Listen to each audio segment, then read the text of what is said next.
Hey everyone, it's Ben Hardy, and we've got some updates for the car market. I think the most exciting are with the new car market. Before we get into this video though, as always, if you want to save time and money the next time you purchase a car, link to my car buying guide in the description down below, and then some of the information comes from Cox Automotive. Let's get into it. Let's start things off by going over the information that's not so exciting, and then we'll dive into the information that's a little bit more exciting, aka the new car market. So the used car market is taking another little dip here in the month of September. If you don't remember, August saw wholesale prices increase. So far in September, we've seen wholesale prices decrease. Now, this isn't completely unexpected. Again, we've talked about that kind of up and down cycle within the used car market where it might go up a little bit before it goes down. And typically when it goes down, it'll go down further than it had with the prior trough. And so, yeah, that's probably what we're seeing happen right now. So year over year, the total decrease is 5%. Luxury cars are down 3.4%, compact 4.6%, midsize cars 5.7%, pickup trucks 7.5%, SUVs and CUVs 5.2%, EVs 6.8%, non-EVs 5.5%. And so what this shows overall in the car market is, well, again, continued weakness with these used cars. And it's not massive weakness, obviously. It's not like a cliff. But, you know, it's sustained at this point. And so I would expect used cars to only continue to get more affordable slowly over time. Again, it's not going to happen overnight. But if you wait long enough, then, well, that is the current trend. Now, the new car market is what I think is far more exciting. So new car prices are down by 1.7% year over year. The average new car price or transaction price is $47,870. So again, that's down by 1.7%. And incentives are higher. Year over year, they've increased by about 50%, a little bit less than that.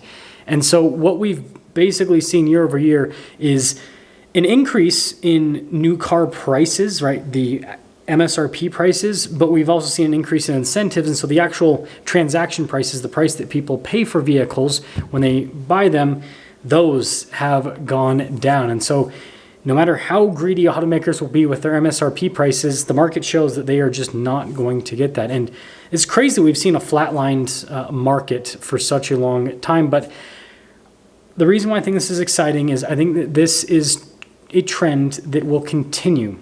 Because the more that I talk to dealerships, the more that I hear stuff from automakers, the more that I see that this is the new status quo that automakers seem to want.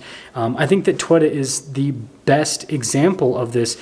Toyota is arbitrarily keeping inventories down. I shouldn't say arbitrarily, that's not the right word. They are purposefully keeping inventory levels low so that they do not have to discount cars. Toyota does not want to be in the incentive game.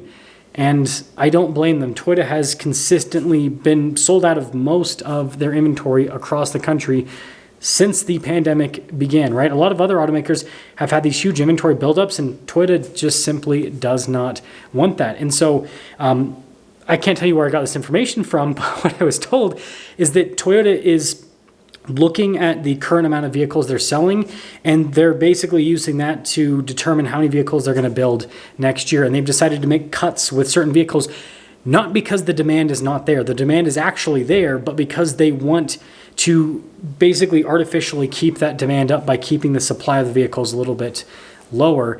And so, yeah, this market is very interesting, and the prices are also very interesting because we're now starting to see, I mean, there's always going to be meddling in the market, but we're starting to see more and more meddling on a manufacturer to manufacturer basis.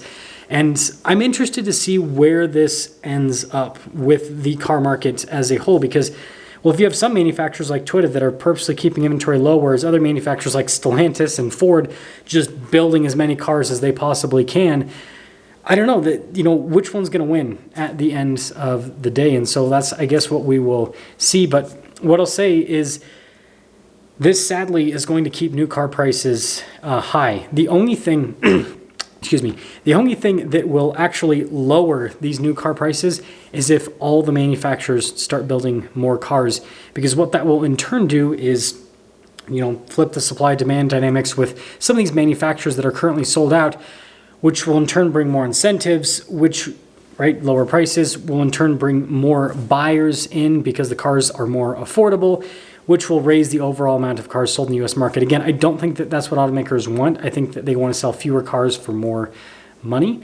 But yeah, that's kind of the situation that we find ourselves in. And like I said, the new car market is really interesting right now because it seems like there's a lot of meddling, and there are automakers that are now openly coming out and saying, we are going to build fewer cars, not because we can't build more cars. We have plenty of materials we have access to.